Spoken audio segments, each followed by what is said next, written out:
ব্যবসায়ী নিখোঁজ ৭ জানুয়ারি থেকে। নাম ইদ্রিস মিয়া, বাড়ি চট্টগ্রামের হাটহাজারী উপজেলার মেকল ইউনিয়নে।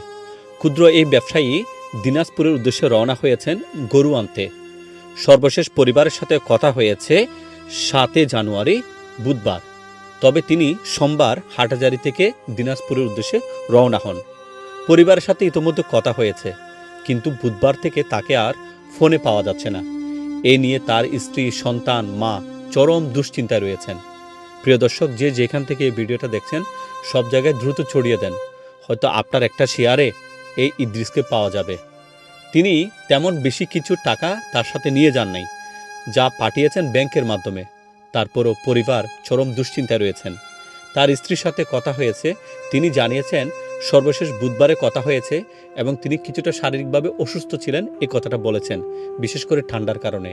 তবে বুধবার থেকে অদ্যাবধি তাকে ফোনে না পাওয়া যাওয়ার কারণে তার পরিবার দুশ্চিন্তায় রয়েছে, এমনকি আত্মীয় স্বজন, বন্ধুবান্ধব।